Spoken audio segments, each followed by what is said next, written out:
Assalamualaikum warahmatullahi wabarakatuh. Perkenalkan, nama saya Tan Aura Lintang dengan NIM 16112510121 dari Prodi D4 Teknologi Laboratorium Medik kelas B kelompok 3. Di sini saya akan menjelaskan analisis kasus dan sikap yang harus diambil mengenai kasus seorang pasien yang kurang mampu datang ke laboratorium untuk melakukan pemeriksaan darah. Akan tetapi pasien tersebut tidak memiliki cukup uang sehingga tidak dapat melakukan pemeriksaan tersebut.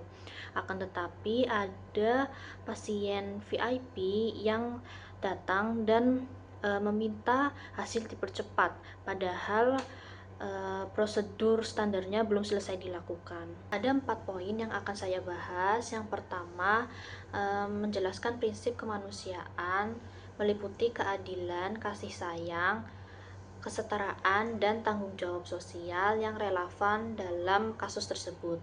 Yang kedua, menganalisis bagaimana seorang analisis kesehatan seharusnya bersikap dalam nilai Islam berkemajuan. Yang ketiga, mengkaitkan jawaban saya dengan nomor 4, 5, 10, dan 16. Dan yang terakhir, memberi tindakan nyata menjaga etika berprofesi dan nilai kemanusiaan.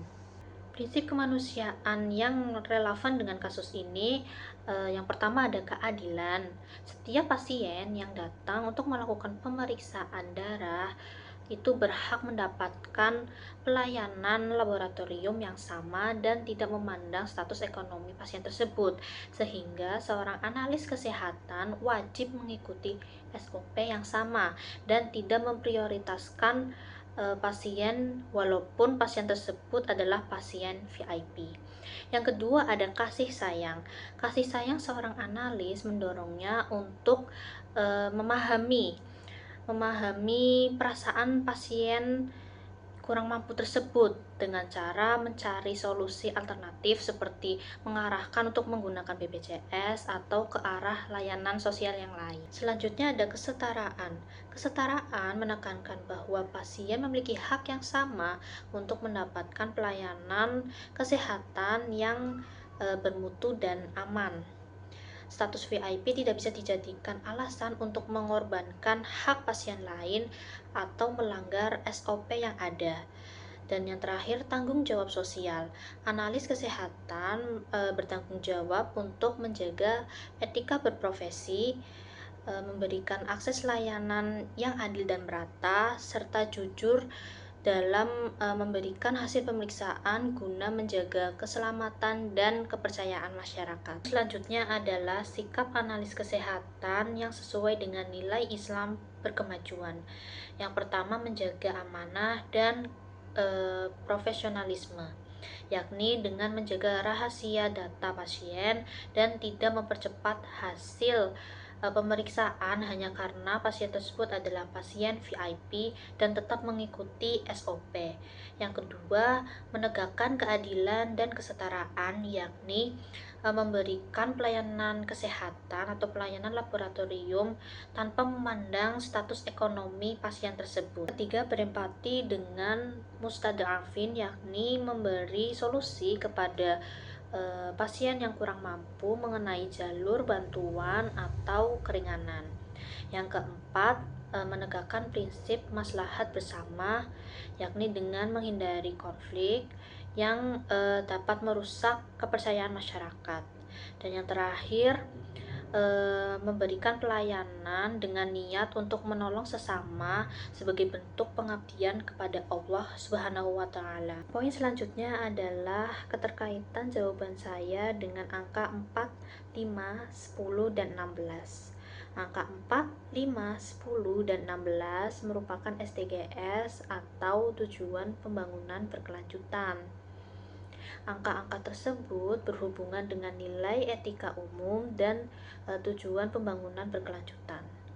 Untuk nomor 4 merupakan pendidikan berkualitas. Analis kesehatan harus berpendidikan menjalankan etika profesi dan profesional dalam menjalankan tugas mereka. Yang kelima, merupakan kesetaraan gender, baik laki-laki, perempuan, anak-anak, lansia, maupun disabilitas memiliki hak yang sama untuk mendapatkan layanan kesehatan yang sesuai dengan SOP dan memiliki hasil pemeriksaan yang tepat. Nomor 10 membahas mengenai mengurangi ketimpangan dengan memberikan pelayanan kesehatan tanpa diskriminasi dan harus merata. Tidak mempercepat atau memperlambat hasil pemeriksaan hanya karena status ekonomi dan sosial. Dan nomor 16 membahas perdamaian, keadilan, dan kelembagaan yang tangguh. Ketepatan dan kejujuran hasil pemeriksaan merupakan bentuk SDGs yang damai dan adil. Poin yang terakhir atau poin keempat yakni memberikan tindakan nyata yang dapat dilakukan untuk menjaga etika profesi dan nilai kemanusiaan. Yang pertama, mengikuti SOP saat melakukan pelayanan laboratorium. Yang kedua, memberikan alternatif kepada pasien yang kurang mampu. Yang ketiga, menjaga kerahasiaan data pasien. Yang keempat, tidak diskriminasi kepada pasien. Yang kelima, berbicara sopan kepada pasien. Dan yang keenam, menjaga kepercayaan dan keselamatan masyarakat. Sekian analisis saya mengenai kasus tersebut. Terima kasih. Wassalamualaikum warahmatullahi wabarakatuh.